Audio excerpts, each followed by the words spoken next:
There's a silent, unsettling feeling many of us carry now, a quiet suspicion that the world has stopped being real. It's not just cynicism about the news or discomfort with politics, it's deeper. It's the strange sense that you're living inside a movie set. The smiles you exchange with strangers feel pre-programmed. The conversations you have about the weather or work feel scripted, as if you've had them 1,000 times before. You look around, and everything seems to be made of plastic.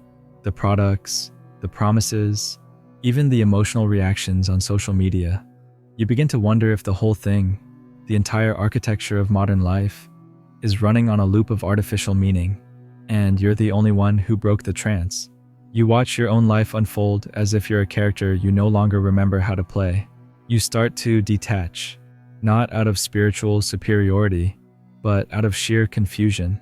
If everything is this hollow, this transient, this ultimately unreal, then what's the point of investing in it? What's the point of the struggle, the striving, the passion? This feeling that the world is fake can feel like a sign of mental collapse, a personal glitch in your operating system. But what if it's the exact opposite? What if it's a profound spiritual signal, a moment of true awakening that has simply stalled halfway through? You've glimpsed the truth that this reality is fundamentally transient, an appearance, an illusion, and that insight is shattering the old ways of seeing. But the insight has left you with a crushing paradox. If the world is an illusion, if it's not ultimately true, then why does it feel so painfully real? Why can it still hurt you, inspire you, and demand your full attention? If escaping is the answer, why does trying to escape the illusion feel like losing yourself completely? This is not an invitation to dismiss reality. This is an invitation to finally understand it. To understand that the feeling of fakeness isn't proof of unreality, but a sign that your consciousness is ready for the next stage of remembering.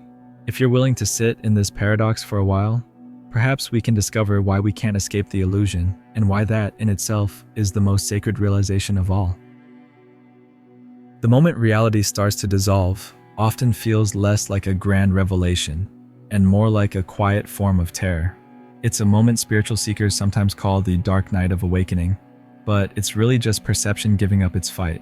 We spend our entire lives assembling meaning out of everything around us: a stable job, a solid relationship, an unshakable sense of self.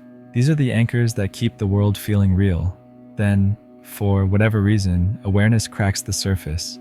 You glimpse the truth that these anchors aren't fixed to anything eternal. They're just temporary stories we agreed to tell. The psychological experience of this is well documented. Psychologists talk about derealization and depersonalization, where the outside world feels dreamlike or you feel disconnected from your own body and emotions. The world turns into a movie set and you are the detached observer. Neuroscience suggests this might relate to a breakdown in the brain's predictive processing. Our brain constantly simulates reality, creating a stable, expected world. When that model breaks down, maybe due to intense stress, trauma, or even meditative insight, the default stability of realness collapses, and the mechanics of the illusion are suddenly visible. From a spiritual perspective, this same experience is called seeing through Maya, the cosmic illusion. The ancients described it not as a fault in the system, but as the fundamental nature of creation itself. The problem isn't that the world is an illusion. The problem is that we mistake the appearance for the absolute truth. The difficulty is that seeing through an illusion often begins with despair. When the solidity of life dissolves, meaning goes with it.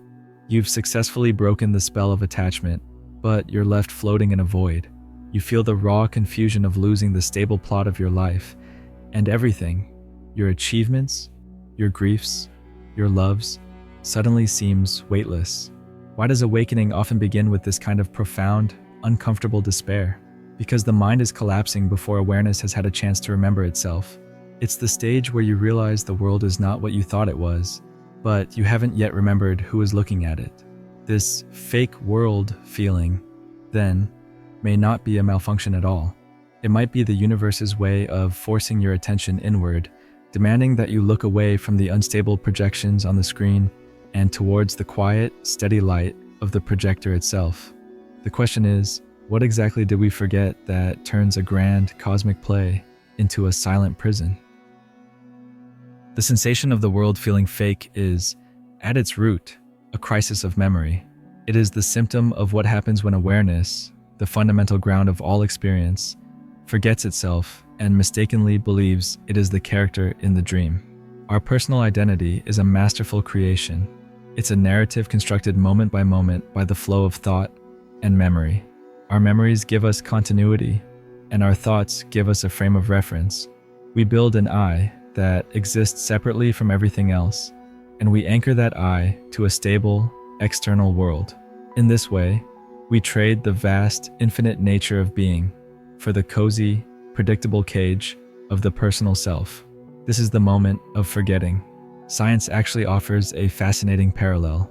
Our brains aren't just receiving reality, they are creating a powerful, necessary simulation of it. This predictive processing model is highly efficient, but it means that most of what we think we're seeing is a pre-rendered guess based on past experience, not direct, fresh observation. The solidity of reality, therefore, is a byproduct of the brain's dedication to its own consistent prediction. When we experience derealization, it's like the simulation engine is stuttering, briefly revealing the code behind the world. Philosophers across time have grappled with this exact issue. In Plato's allegory of the cave, the prisoners mistake the shadows on the wall for reality. In Advaita Vedanta, they call it the forgetting of the self, the realization that the ultimate reality, Brahman, is one's own self, Atman. The suffering begins not when the shadow appears, but when the prisoner forgets that they are sitting by the fire, capable of turning around. The paradox here is striking. The more we try to define, secure, and hold on to meaning, the further we drift from it. If you try to hold water in your fist, it slips through your fingers. When awareness grasps at the objects of its own creation, the world, the self, the story, it loses its essence, which is defined by its limitlessness. When awareness forgets it's the dreamer, the illusion doesn't vanish. It becomes terrifyingly, absolutely solid. The playful, fluid nature of creation hardens into what feels like unyielding destiny. The world becomes a prison because we've forgotten the key is inside us, the sheer, unburdened presence of awareness itself. We mistake the script for the author. This realization should evoke not despair, but immense clarity. Your alienation is not a personal failure. It's a cosmic symptom of self-forgetting, a profound moment of spiritual amnesia being expressed through the mind. It's an evolutionary signal demanding that you reclaim your original nature as the awareness behind the mask. But what happens when we mistake this insight for emptiness? For many who experience this halfway awakening, the clarity of seeing through the illusion quickly turns sour. It leads to the profound existential fatigue we call nihilism. Nihilism is the stage where the seeker mistakes insight for emptiness. You've seen that the emperor has no clothes, that the agreed-upon structures of society, career, and identity are ultimately hollow constructions. The immediate emotional fallout is that this revelation seems to erase purpose, joy, and drive. If the game isn't real, why bother showing up? This descent is seductive. It's a comfortable place to stand apart, protected by a layer of intellectual detachment. The ego loves to co-opt this phase of awakening, whispering, "If nothing is real, why should I care? If the entire thing is just a projected movie, then my suffering doesn't matter, my love doesn't matter, and my actions are meaningless." This allows us to withdraw our energy from life, substituting participation with analysis. But this isn't genuine liberation. It's a refusal to play. And here's the crucial distinction. Spiritual awakening reveals that the world is not permanent. Nihilism concludes that the world is not valuable. These are not the same thing.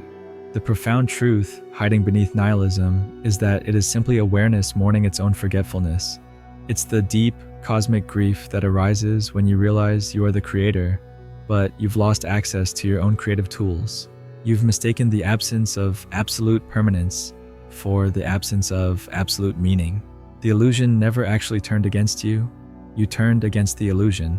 By rejecting it as fake, you rejected the only platform you currently have for self-expression and experience. What if the purpose of the illusion isn't deception, but expression?